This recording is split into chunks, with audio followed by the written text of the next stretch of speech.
Hello everyone, I hope you're okay.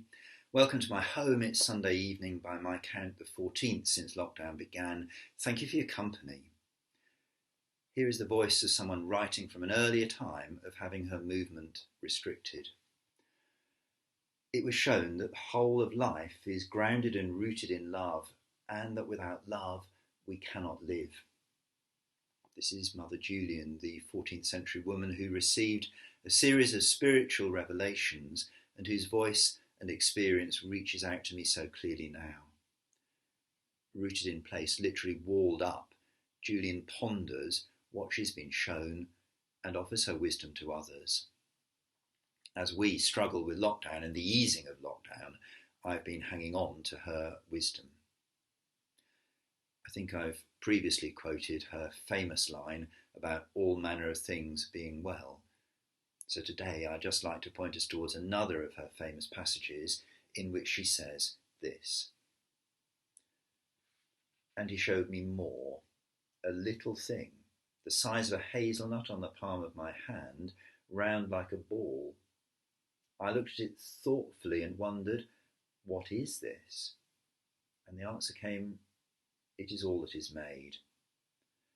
I marvelled that it continued to exist and did not suddenly disintegrate. It was so small. And again, my mind supplied the answer.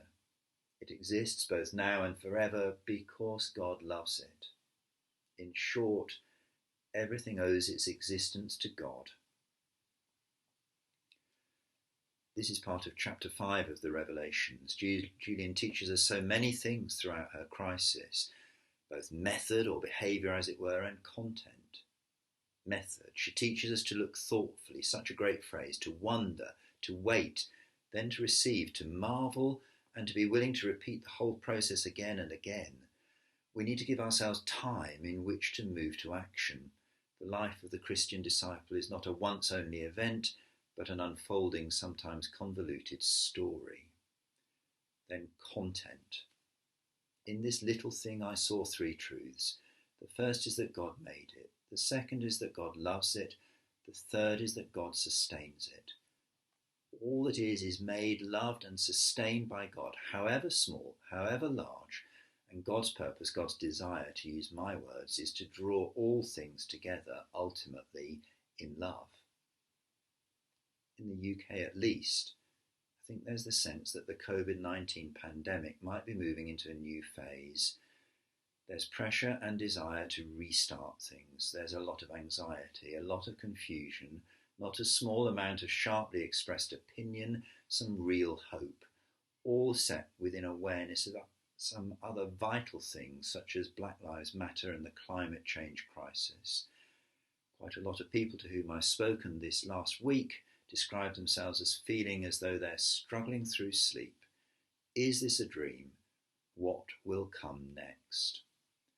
As we move into a new week, might we then therefore draw strength from Mother Julian and from others like her who in previous generations can offer us wisdom and hope?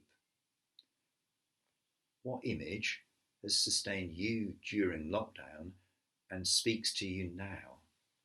Good images are always open-ended, permissive, generative, and I notice that the vehicle by which Julian describes God's threefold way of relating to creation isn't straightforwardly the image of a hazelnut itself, but a little thing the size of a hazelnut.